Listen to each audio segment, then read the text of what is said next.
It got late last night after the carrot harvest, but I'm going to continue the late summer planting with some Swiss chard, the scallops, these melons that'll go in the front beds, the Hubbard squash, which is supposed to be resistant to vine borers. We'll see how that goes. And these like colder weather towards the end of their life cycle. Some buttercup.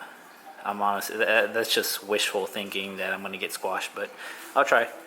Okra for a friend, and then the rest of this is if I find space, and we'll see if these go in. So I also started a few weeks ago, actually about 2 weeks ago I believe, some red romaine lettuce, which I got at H Mart. Some rhubarb Victoria. I've never grown rhubarb before, but I've always wanted to make a pie out of it. Calendula Oktoberfest. They are doing way better inside than outside. I tried to put them outside the other day, and the heat just got to them. They sprouted up, then they were wiped out within a couple of days. I think I still have like 3 or 4 small starts, but these over here look way bigger than the ones that are outside, and they've been outside already for like 2 months. And then 3 types of tomatoes: Black Beauty, Blue Beauty, and that's my dog. Oh boy, it is windy and it's starting to get dark. That is the storm Haley that's coming into the Texas Gulf.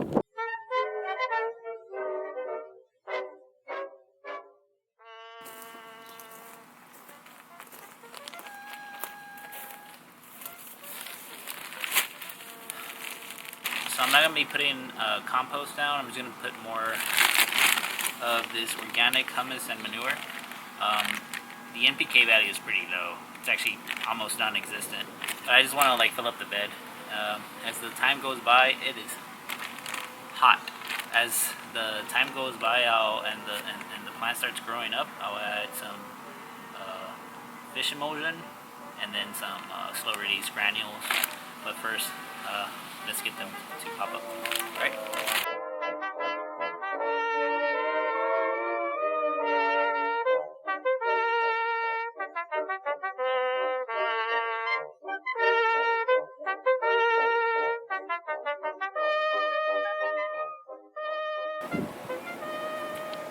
So this is the Golden Hubbard.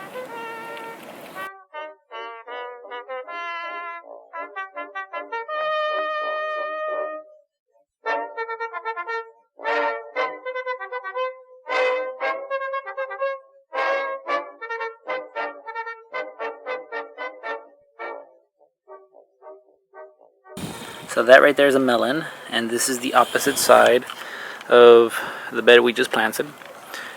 I'm going to have some space right here, so I'm going to put another Hubbard, since they're supposed to be resistant. Oh, I don't know, you can see that, there you go.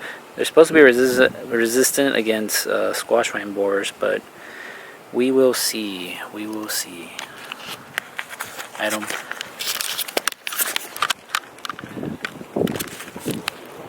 I have such a huge problem with squash vine borers.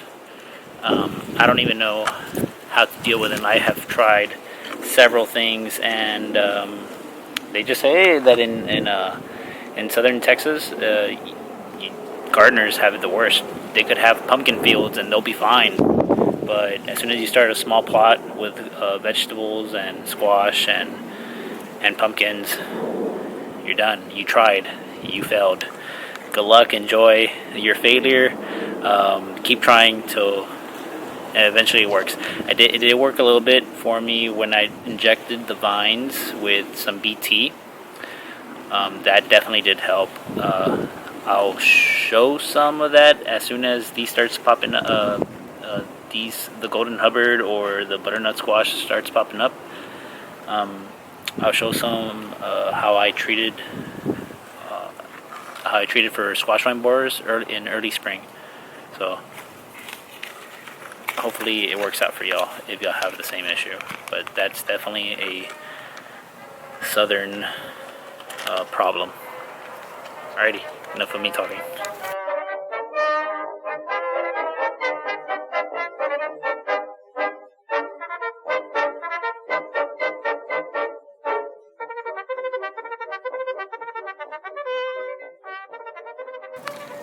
So what I like to use is pine straw mulch. It keeps the soil kind of moist, as you can see.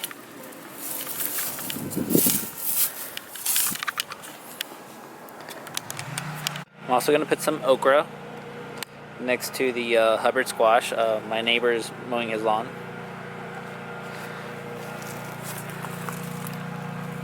I'll probably try. I've never grown okra before, so I'm going to give them ample space. So I'll probably put six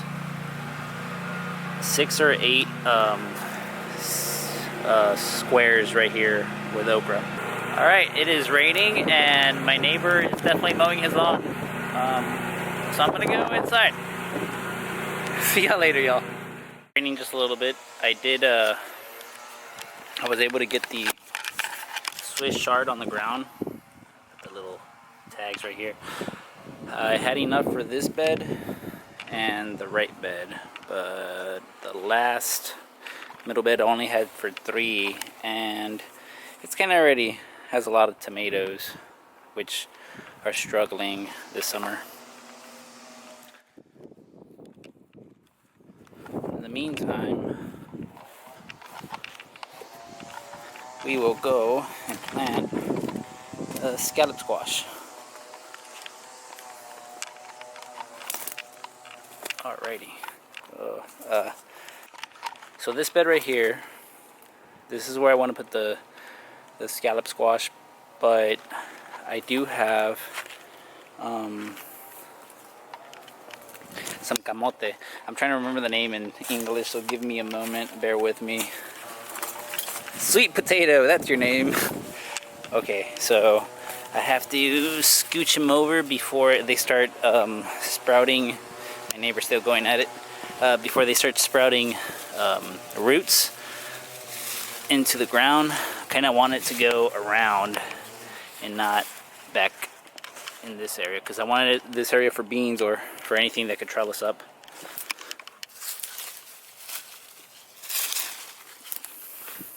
So I grew this baby from one sweet potato. Sorry, I'm out of breath. So I grew this baby from one sweet potato. Then I grabbed the slips and rooted them in water, and then I just planted them in here. So far so good. Let's see if I get any. Ooh, that was scary. What was that? Let's see if I get any later on. So this is an 8-foot bed. I'm going to plant a total of 4 for now. Then later on I'll plant another round of these babies sometime in 2 to 3 weeks, so I get a staggered crop if the squash vine borers don't get them.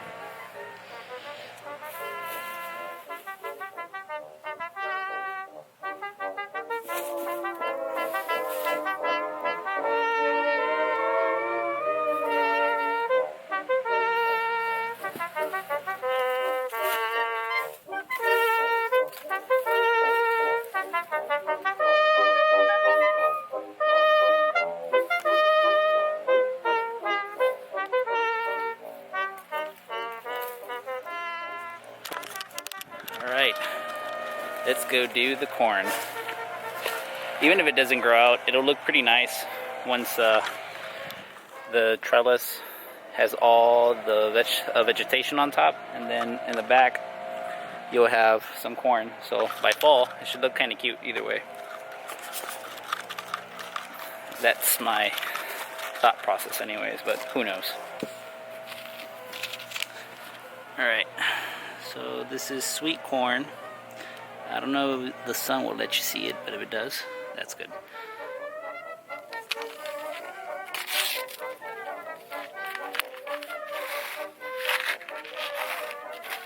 So if you see me sweating, it's actually pretty normal. It's Houston. Well, Houston-ish. It's humid as heck.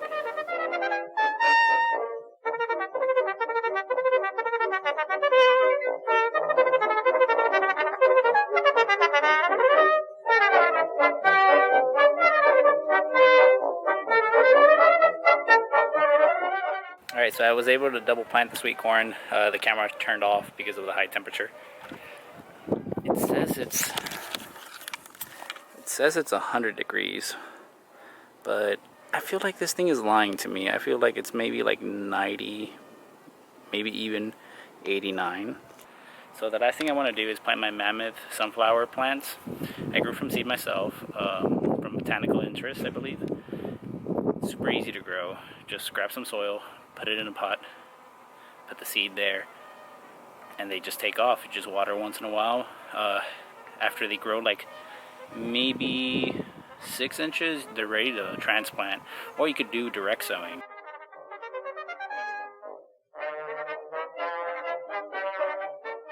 One thing I've noticed about sunflowers is like they're not picky with soil. So you don't really have to try much. Look at that root system. Yeah.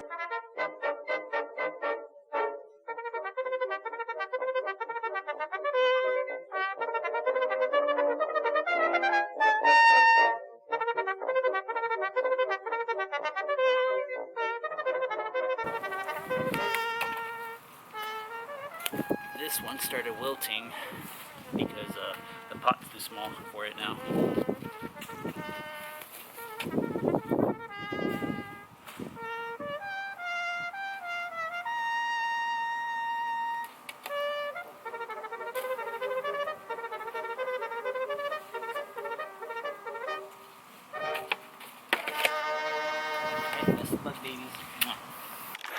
Alright, that's it for today. Y'all take it easy. Take care.